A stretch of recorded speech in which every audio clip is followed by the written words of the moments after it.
everyone, and welcome to the Love Like Crazy podcast. I'm joined again today with my three beautiful daughter-in-laws, and we recently had a discussion, just a little bit of girl talk here sitting around in my home. And so today we want to talk a little bit more about like our relationship, like the in-law relationship. Because I have three sons and they've married into the Coleman crew. And so we're just gonna like kind of get to the nitty gritty. Okay, girls. So welcome back to the Love Like Crazy podcast. So, we talked in the earlier episode about having to pass the baton, as the mother-in-law when the three of you got married. And I kind of said, hey, I'm passing the baton. He's all yours, and so whatever happens, that's for y'all. And I felt like I had, done my job. PJ and I, we've done our job raising them, and now time for them to step out and start their own life and own family with the three of you. And so, so I think about how, whenever, especially Brittany, you were the first one to marry Tyler, our oldest son. And I just remember like literally having some anxiety and some fear over becoming a mother-in-law. Mm-hmm. And I'm sure that we have some of our listeners that they have faced the same thing, or maybe they have a son that is our daughter that's about to get married. And so maneuvering into what is like a new relationship. And I remember telling my cousin, I was visiting some of my family, and she said, oh, how exciting, with the wedding and everything. And I said, yeah, but I'm really nervous about becoming a mother-in-law. What if I'm not really good at this? And she says, oh, you are going to make the best mother-in-law. And I said, really, do you think? Like, I really needed somebody to like, let me know that, because I really was kind of worried. I didn't want any of you to not like me. I didn't want there to be like a bad relationship or kickstart off the bad way. And I think there's a lot of people that, realize being an in-law has gotten a bad rap, right? And so let's talk about maybe some of the things that could maybe some advice or things that we could talk about that would help someone to have a better in-law relationship. Okay, so before we really start getting into the nitty gritty, I have a question for you. Okay. So when we three started dating your sons and, going into marriage with them, how on your end, how did you feel and how did you go about that? Well, I think one of the things is with Brittany living in Arkansas and Tyler going away to school and meeting her in Arkansas, I didn't feel like I really had as much time before they got married to really like get to know you. Like I didn't feel like I really got to know you better until we walked through a natural disaster together, the flood that happened on the weekend of your wedding. I do feel like with you, Sarah, and Kayla, that I had more of a time to build a relationship with y'all because you lived here. And during your dating, you were here at the house a lot, where my interaction with Brittany was like FaceTime, or if we made a trip to Arkansas, and then we went into planning this wedding and everything. And so that if there's something that I could say, oh, I wish that I would have had more time to work, to build on our relationship and to feel like that I knew you even better. So I felt like once all of you were married, like it was that passing of the baton, and that I was to a place where I felt secure enough in knowing, hey, all right, you've got this, and I was passing that on to y'all. And I do think that even though we did live so close, like I lived a street over and Sarah only lived like 5 minutes away, I think we still had to make it a point, even through, because we were both in college, we were off, so busy with our lives that we did have to still be very intentional with spending time with y'all, because we would come over and we would spend time with the boys, or we would go and do things together. But to build that relationship with you and PJ both, I think that it still did take time and effort and being intentional with having those conversations and getting to know y'all better and y'all getting to know us better.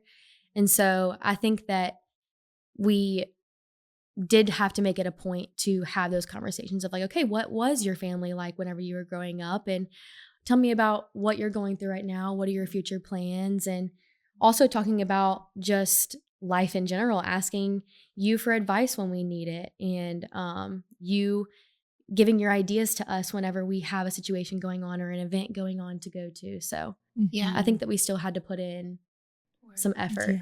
It's funny to look back at the beginning stages of dating. Like, I'd come over to your house to see Bryce, and we'd all kind of be in the living room, but then Bryce would make his way to his room, and it would just be me and Miss Stacey on the couch talking for hours on end. Oh yeah. Especially like being in college, we were always up late, and Miss Stacey is a night owl too. I think we all are night owls. Yes. And I remember multiple times like just being here at late at night, and then like you said, like Reese would fall asleep on the couch, and it's just me and Miss Stacey talking, or all of us sitting on the couch talking. Yeah. And I think that just being able to spend that quality time together is super important. Yeah. Yeah. And those kind of things, I enjoyed that, and being able to, have some conversations that I think it reassured me that, okay, yes, this is the person, for my son. I told the boys from when they were younger that I was praying for who they were going to marry. So I've prayed for y'all for a very long time. And then, of course, Brittany knows this, that I was also praying that I would have 3 girls that would join the family that would also love each other. And then so it was just me and Brittany for a season until the boys, they started dating Sarah and Kayla. And so, and I had even told Brittany, she knew this, that not only had I prayed for y'all, but also that all of my girls would get along with each other. And it just so happened that Kayla, when you and Sarah started dating Bryce and Reese, that you guys had been like close friends for like from kindergarten, really I knew childhood, but all the way to kindergarten. And so you already had forged this close relationship with each other.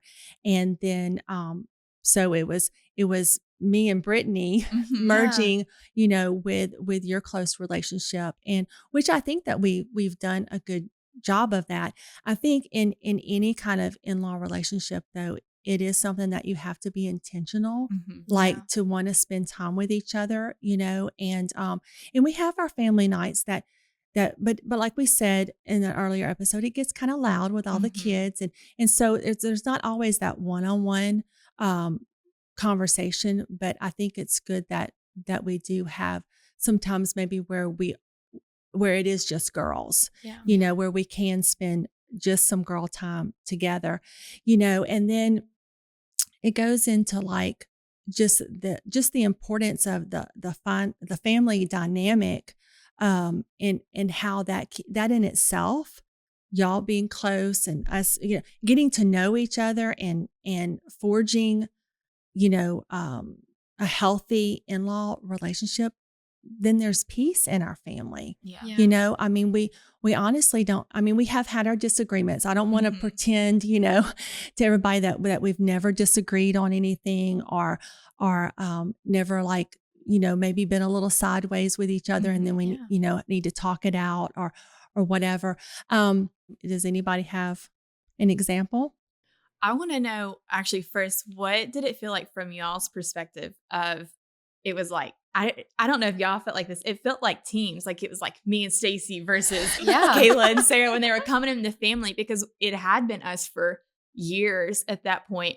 And so then when y'all were coming in, we were both like, who are these girls? Coming in. We're the new girls. Oh, yeah. And she's approaching it, I think, from the perspective of a protective mom, right? Like, Yeah. are these girls going to be who my sons marry? And I'm approaching it from the perspective of, one, can they get along with us and just come in and mesh? But then two, like, can we be friends? Because I knew that had been your prayer for years, is that she would have daughter-in-laws that just blended, that we wouldn't argue and we would just get along for the most part, So what was y'all's perspective of stepping in? I think that for me personally, I felt like it can definitely be intimidating coming into a new family just in general. Like, you have your family who you're so close with, and then you're having to go out of your comfort zone and put yourself out there and make yourself known and be vulnerable in front of people who you want to accept you. And that you don't really even know. Yeah, exactly. And so I don't know if you can attest to this too, but I feel like I was definitely very like nervous, especially with y'all being pastors and being so known in the community. Okay. It wasn't intimidating in a bad way, but it was intimidating in a good way. I was like, oh, like I realized that I now have a standard, which everyone has a standard going into a new family, and you should have that standard that you live up to. But I think that it definitely taught me a lot about like having more integrity with myself, being in college and being young, and me and Reese being more known in the community. And not only are we having the whole family accept us, but it's almost like the whole church. Yeah. It's a totally different mantle. I don't know if you can agree to that. No, definitely. I in no way would have ever thought that was how you felt. So this is good. I'm glad you are sharing that. That was, I think, part of my perspective too, because I mean, none of us grew up with families that were pastors, right? Yeah. And so once I had stepped in, I had to learn how to wear that mantle, and it is a heavy mantle that, it's a heavy mantle To marry a PK. to marry a Yeah. PK. And the parents are the senior pastors of a church that are well known in the community. It is like, holy cow, like it's like a standard that you put on yourself, and then it's like everything's even more refined through the church lens. It's it's a heavy mantle. Yeah. So then I was looking at it from that perspective too, when they were coming in, of like, can they wear this mantle, so to speak, of, like I was just like, I want you guys to understand what you're stepping into. And not that it's like prim and proper and everything's perfect, but just the integrity, like you were saying, behind it. Yeah. I feel like even though it could have been intimidating, I'm just a people person in general. So like coming into it, I'm like, oh, there's like already a sister-in-law. That's a new best friend, like, oh, mother-in-law, that's another new best friend. Okay. I'm glad you viewed me in that sense. Yeah. And I think that also, like, not just saying like, oh, I was intimidated, so to speak, but knowing that y'all had that close-knit relationship already for years. And I think that, like you were talking about, y'all had established that. Y'all had kind of worked things out on like, you were stepping into being a mother-in-law for the first time, and you were stepping into being a daughter-in-law for the first time.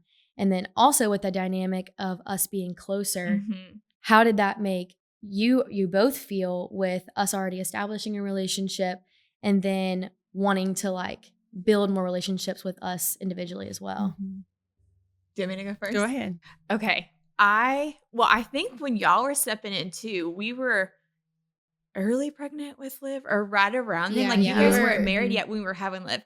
So there was a lot of transition that I think I just want people to understand. Like there was the mother-in-law, and then now she's stepping into being a nana. Yeah. And then there's 2 girls coming in. Like it was like there was a lot of change. There was a lot at of that time. brewing. There really was. But I think for me, my first response was I got defensive in a sense, because I was like, you were guarding your territory. 100%. I think 100%. And you would probably agree with that. I was, in a sense. And I think too, like I had told you growing up, my parents were really busy, and there's nothing wrong with that. But in the same breath, it's something that I had always craved, was to have a really close relationship with a mother figure. And like, I was like, we can be besties for the rest of our lives. And so then when you guys stepped in, it was like, I finally felt like I got that need filled in a sense. And I was like, are they coming to take it away? Like, so I think my first thing was I got defensive, and then you guys were super close. And so then naturally you guys are getting to know Miss Stacey, and then it made me feel like it's 3-on-1, but I think looking back now, I'm like, that is totally the enemy's tactic to come in Yeah. and start disrupting family and set it off on a bad foundation. Yeah. And let me just You tell you, know? like, I feel like the enemy was trying to step in and, you know, put a damper on that relationship, because we have all had to have like a conversation of like what our intentions are. Yeah. And what a lot of it is miscommunication most times. 100%. And Me and you had that. yeah, we've had to sit down and have a hard conversation of like, okay, like these were my intentions and this is how you took it. How can we work from this? It was, And we 100% it was had that. totally out of our comfort zone, and we didn't want to do it, but we knew that, okay, I'm about to marry Reese and I'm going to be in this family. And so to do that, me personally, I don't want to have any type of disagreements. And so we took it upon ourselves to totally do something out of our comfort zone, have a hard conversation of like, okay, I noticed that this was your intention, and now I apologize and I humble myself and realize like, okay, this is all coming from a place of, like you said, a huge thing of change. And you were about to have your first kid and we were all getting engaged, or I think you had already had Liv. Did I have Liv at that point? I think so. I don't remember. So I think that We looking back now, and we talk about it all the time, we laugh about it all the time. I think we all three do, because like how silly were we to let the enemy try to step in and take away from that season of us just coming together. And now, I mean, we're all best friends. Yeah. And we spend a lot of time together. And so we talk every single day. And so I think that my advice for people who might be going through the same thing is to have that hard conversation, no matter how uncomfortable it may make you feel, no matter if you think that the outcome is not going to be what you want it to be. You need to have those conversations if that's going to be your family and you want that relationship. You have to work for it. Yeah. I think it's no secret that the enemy loves to attack families, and much less in-law perspectives from that. And then we're all women. So it's just like, there's hormones involved. And Oh, yeah. like it's the perfect breeding ground for the enemy to come in and make disruptions and cause a little havoc, you know? But like Kayla said, I think if there's anybody that's listening and you have sister-in-laws or just even a family member, I think it's important to keep in mind that the enemy does like to keep whispering those lies and creating that disruption, but it's on you as a believer to step in and intervene and take that ground back. And to have those conversations, because I'm like, it was so uncomfortable and we laugh about it all the time. Oh yeah. But at the same time, I think that honestly, that conversation is something that changed the trajectory for us now. Cause now it's like a day and I'm like, hello, are you doing Yeah.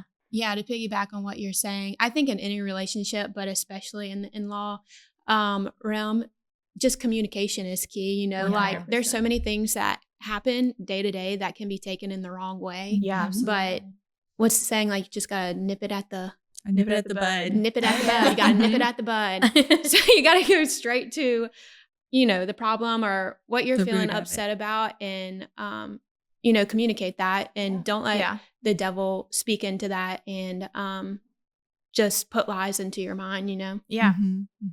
You know, I think about whenever, you know, for me, thinking about becoming a mother-in-law, I had the thought, well, all three of you still have your moms that you're very close to and involved, you know, they're very involved in your lives and stuff like that. And so I know when I got married, my mom had just passed away. And so I think that was probably the root of my fear of like becoming a mother-in-law. Like, hey, am I gonna be good at this? Are we gonna, you know, have close relationships? And so I began to pray about that. And what the Lord showed me was that even though all three of you still have your mom, you all need me. My relationship with y'all it's different. Yeah. It's different, and I say special, you know, yeah, it's kind of like one is not overshadowing the other, you know, they're both unique in their own ways. Yes. We get some things from our own mothers, but we're getting other things from you, if that makes sense. Yeah. That it's not a competition kind of thing. Yeah. And that it's needed and that it's important. And of course, I mean, being that I raised three sons, to have three girls, I mean, that absolutely adds to, adds to my life for sure. And it's, it's important to maybe like appreciate appreciate the role, as an in-law, what is my role, and can we have that communication, and those misunderstandings are going to happen, because we might perceive something that was said the wrong way, or it's being able to like talk through those things. And I think I've even told y'all before, like, I'm probably going to say something or do something that's going to hurt your feelings. It's not going to be my intention ever, because my heart is not to ever hurt you, but I may say something, and I know I have, and I've even had to go back and apologize, to my sons, like that, I did not mean that. And I'm so sorry. And there even to be the from my end, the conversations, not only with the three of you as the daughter-in-laws, but also with my adult sons, and then that if there is some kind of, I don't know, not a clash, but a situation that needs to be addressed normally, and this is the healthier way to deal with it. You and your husband, you talk about it, and then normally he's the one that comes in and talks to me or his dad or whatever, which would be the same as if there's an issue on, with your family, some misunderstanding or whatever, then whatever you and your husband talk about, then you go on behalf to your family, that, and I think that in itself helps to keep down any other conflicts that might occur, within the in-law relationship. So I think that in itself is something to be mindful about, to where you're keeping the peace. I think too that you're really good about you're very good about humbling yourself and admitting when you're wrong. And then I think us too, you know what I mean? So I think it comes down to as well, like you're very good about if you even think that you said something offensive, you're not afraid to apologize for it. In the same breath, what advice would you give to any moms or mother-in-laws, anybody like that might be dealing with an offense from a daughter-in-law, a son-in-law, their own kid? Like, what advice would you give to them? Well, I think the main thing is that, and I know that I've done this in other relationships that I've had, is maybe my expectation of what I'm expecting that other person to give me.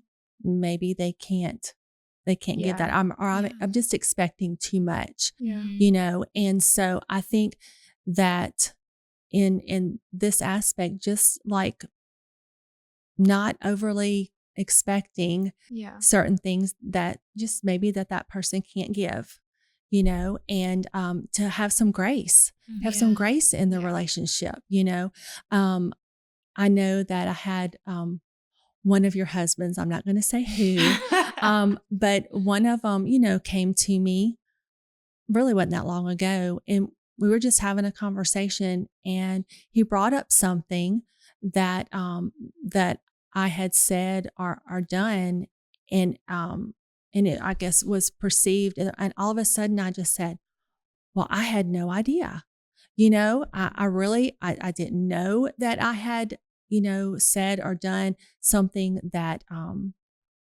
but yet when we talked about it, I was like, oh, I see that. I see why we had a disagreement, or there was a conflict, or it might just be something that I've said or done, and there's not a conflict, but yet it hurt your feelings. You know what I'm saying? But I may not in any way even know that I said or did something that hurt your feelings, So that's where the communication comes in, and being able to like talk about it. And I mean, that doesn't happen overnight, and there might be ones listening going, that just isn't going to happen with the in-laws that I have, or the relationships that I have in my family are too difficult. I definitely think it's something that needs to be prayed about. And there are some situations that we just need to let it go. Like, it's really, we shouldn't make a big deal out of it. And that in itself is nipping it in the bud, when we let it go. And because you don't want to hold bitterness or unforgiveness, because that's the devil's playground big time. And that happens in our, our minds. That's where the battlefield is for sure. And so that what I guess would be my advice would be, don't have these overly grand expectations for someone that maybe they can't, they're not there to meet all of your needs or empty voids that you might have in your own life. Yeah. I think too that there's factors sometimes that are out of our control, right? Like if there is listeners that are like, that's not even a possibility. Like my in-laws hate me, or they don't talk to me, or maybe it's your own parents and maybe there's just tension. I don't know, whatever it may be. Like I certainly think that there is factors that you can't always control, but you can pray for those people. Right. And I think it's your responsibility to just lay it at the foot of the cross and just let the Lord do it. You know, I'm like, there's, even with people in general, I can't control everybody and I can't control everything, but I can control me, my response, my tone, and my posture towards them. So I would just encourage anybody too that's listening that might be in that boat.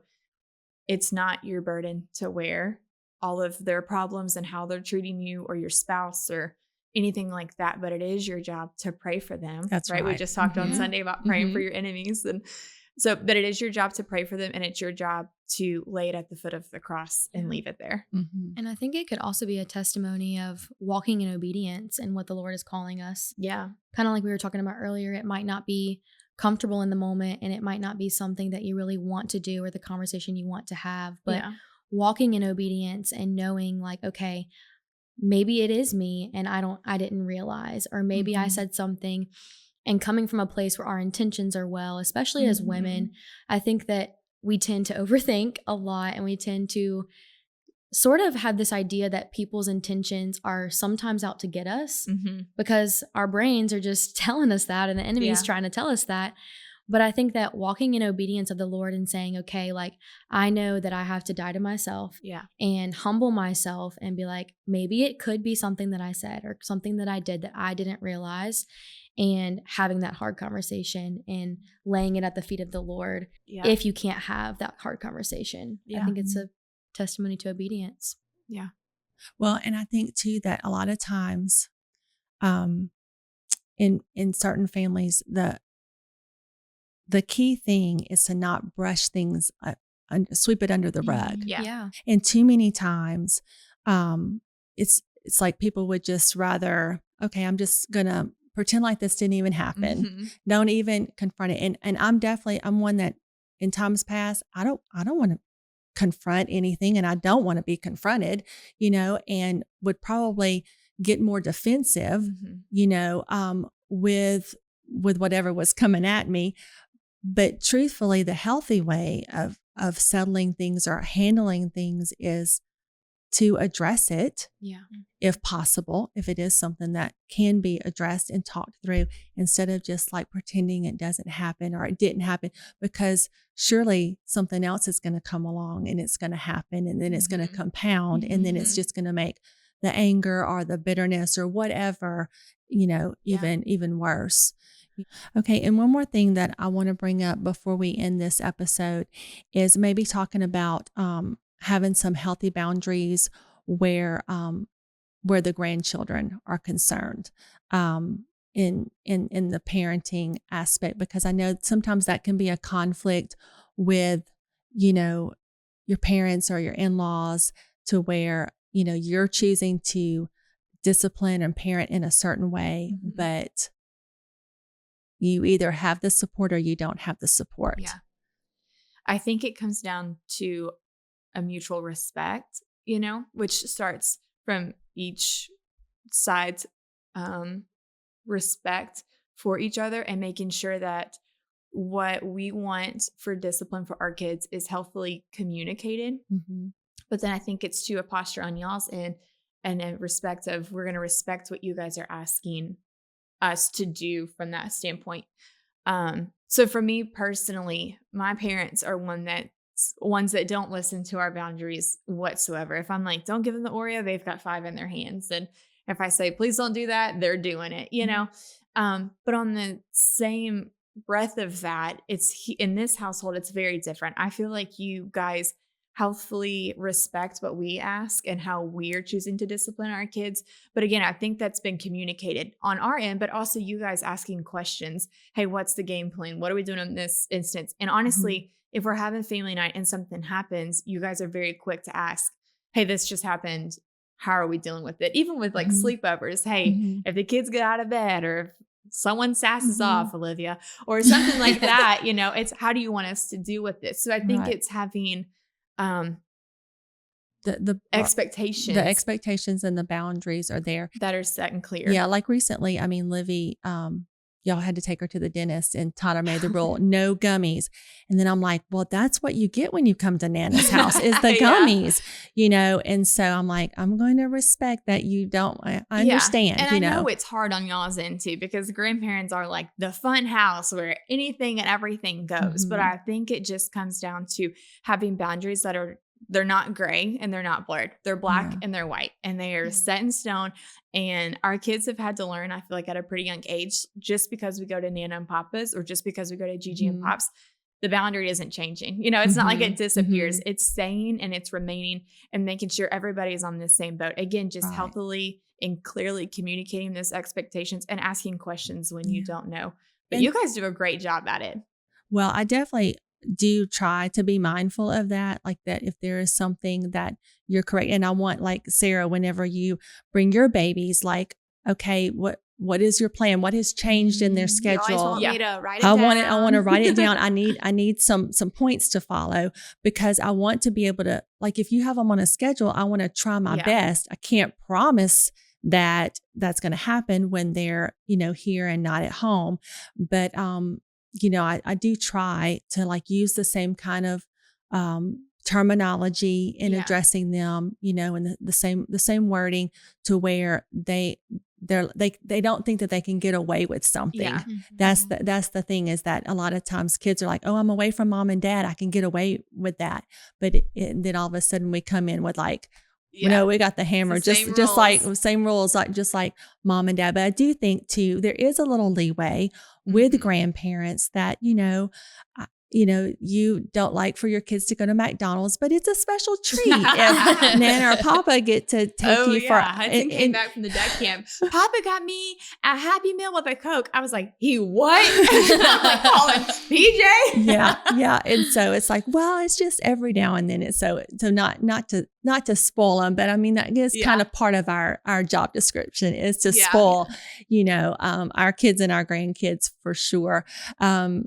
But yeah, just to like be on the same page is a healthy thing, I think, for sure. If I can add an example to that, I know my kids are kind of young for all the disciplinary, but with Margaret, I feel like I might have taken the pacifier from her at a younger age than most parents do. I love the pacifier, by the and way. Nana loves the pacifier. And I'm like, please don't take that away from Nana. I had a passing at 6. Nana would let her. Yeah.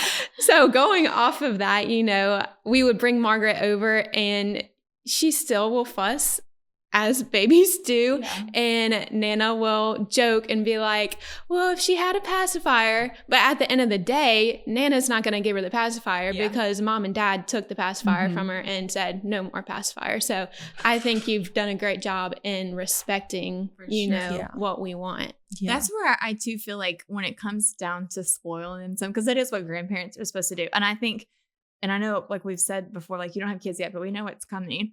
But I think there is an understanding that we all know grandparents spoil grandkids, and that's okay. But I think it comes down to, as you guys have respected us, it's like we also respect and I think appreciate in that sense that there is spoiling, because it's like, no, I'm not going to take my kids to McDonald's. And if you do, that's fine. That's your choice, but it's not mine. But I did ask first. I'm like, she really wants to go to McDonald's. Can we do that? I'm like, I suggested Chick-fil-A, but you know, she wanted something else. Well, that's because I feed her Chick-fil-A and she knows I'm not giving her that. So do you think that that was harder for you to be able to humble yourself and have to ask, you know, so to speak, permission to be able to do things with the kids? I don't really look at it like that. I look at it as we need to stay on the same page, and to text Brittany and say, hey, this is what she's wanting to do, because I took Livy out for a day, just me and her, and we were doing some things. And I said, I would take you to lunch. I think in that situation, or even some other situations, when I have them, to myself, it's basically, I'm texting just to, I think it's backup. Like, I want to be a support to y'all with whatever you're trying to enforce. And therefore it's, and it's a respect thing. Like you were saying, it's just being able to respect each other. And so some people might think that, well, it's too much of a prideful thing to like ask or be concerned, with what the parents are wanting, because sometimes it can be, well, in my generation, we did this, and I mean, honestly, I'm Generation X. All right. Woo. Love the 80s MTV generation. And there are really, speaking from my generation, there are really some different takes that your generation has on parenting. And so even though that it may be different, our goal is the same. Yeah. We want to support you in raising productive little human beings, and that they all love Jesus. Yeah. So my main focus as the grandparent is more about sowing seeds in their hearts towards the Lord, and helping you in that way. But to do that, you have to be in agreement with, not necessarily in agreement, because you may parent in a way that I may not fully agree with. Okay. Or I may want to do it differently. But I try to help as the best that I can, with that. And of course, I mean, we have the relationship that I can say, I don't know why you do it like that, but okay, kind of thing. And I can make my suggestions, but that doesn't mean that you're going to give them the pacifier back. You know what I'm saying? But, though I know that's a limited time for that. And it's doesn't need to be forever, but it's helpful when they're crying and I don't know what to do with them. Just give them a pacifier. Yeah. So I think it just comes down to clearly communicating, and Clear out of that communication. comes respect, and out of the respect comes trust. and the boundaries then are there and everybody's on the same page. Yeah. For sure. Well, this has been a great conversation. I know that, like we said, in-law relationships can get a bad rap. And there's all kinds of, I'm sure, other examples that we could give, or that others are like, this is what's happening in my family at the time. It just comes back to, like we said, the communication and being respectful of each other, and just praying and trusting the Lord with all of our relationships, but including our in-law relationships for sure. So I love you all so much. I mean, y'all are beautiful, and I couldn't be any prouder for all three of my boys to have y'all. I mean, really. Oh, I love you too. And listen, we're just so happy that you joined us for this episode of Love Like Crazy. Thank you for joining in on our girl talk here with my beautiful daughter-in-laws. And we would just want to remind you, follow, subscribe, share, get the word out. Maybe there's some others in your family that you need this episode, or some others who need to hear this discussion about in-law relationships. And so we hope that you'll continue to tune in to the Love Like Crazy podcast.